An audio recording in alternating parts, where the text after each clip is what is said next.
that you're really adamant about client interviews, because I think that it's so important to get the voice of the customer. And oftentimes as marketers, and even on the sales side, we may have a distorted view or not a full picture view of the customer's feedback.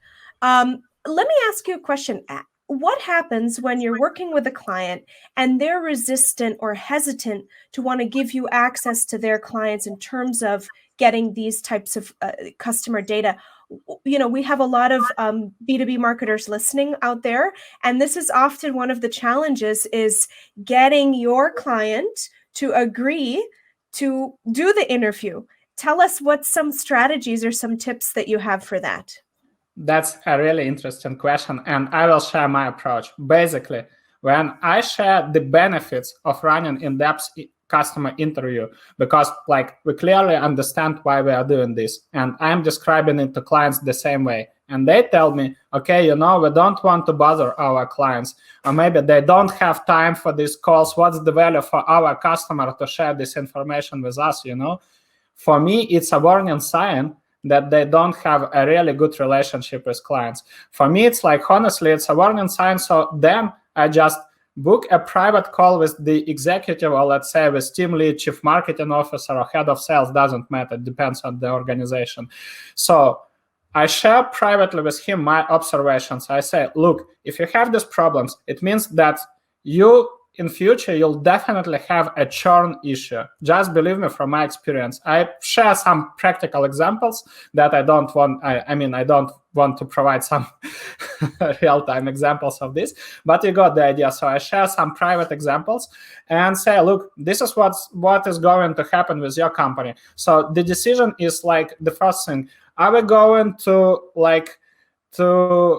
replace this process and start building that relationship with clients, or you want to keep the things as they are at the moment? If they say, okay, yeah, that makes sense, what are the strategies, how we are going to book these calls, what I recommend to do, my personal opinion. Basically, I always ask CEO, or let's say somebody from executive side, to record a personalized video where we explain why we are doing this stuff.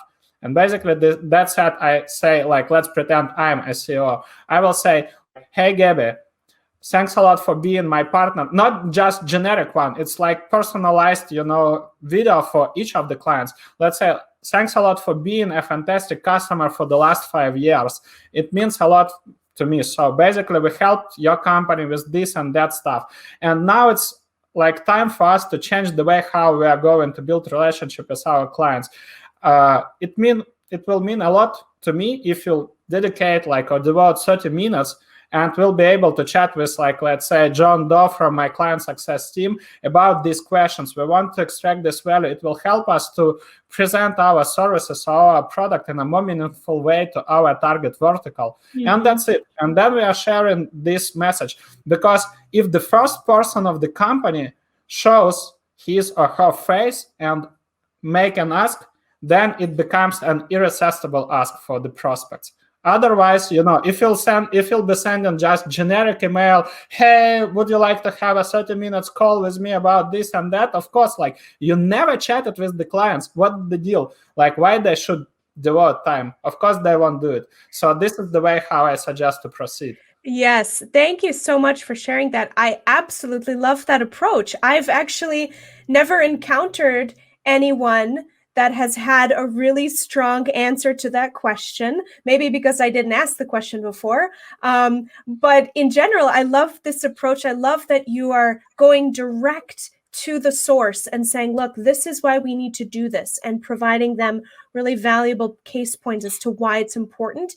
And I love the idea of getting the CEO involved, or whoever the top executive leader might be, to record a very special and personalized video to the client directly. And I'm sure that helps a lot with adoption and getting the clients on board. So I'm going to say молодец, which is for those that are Russian speaking and that are listening, that means awesome job, way to go, because that's a wonderful example, Andrei. I do have a follow-up question though. What happens if you have a client that after talking to the leader and saying, look, here's why we should do this. We really feel it's important to talk to your clients, and there's still resistance and there's still pushback. What do you do then? I simply cancel the project. So I'm not going with that client. And I will tell you why. Because at least the way how I treat B2B marketing, I feel that it's not about, creative motto, if you will, or some like sort of put in some creative ideas. This is how actually many B2B companies tend to think about value proposition, positioning, and marketing message in general. I always want to hear from my customers what are their challenges and what are the values they are getting from the product. What is if they are going to share this product with anybody or recommend it, basically how they will describe this product, how they will describe this value. And this is what you should use in your copy. It doesn't matter if you're running ads, if you are sending cold emails, if you are writing inbound articles and you want to present your company, you need to use your customer language. And the second reason, if you don't understand the way how your customers will buy, just believe me, you'll be wasting time and pouring money into a leaked bucket. You'll be paying for AdWords. Basically, just, the other way, you can just simply ask Google to make an invoice for you and just pay this invoice without wasting time. That would be even, you don't need to spend that much time to understand that you are just sending money to Google without getting any results.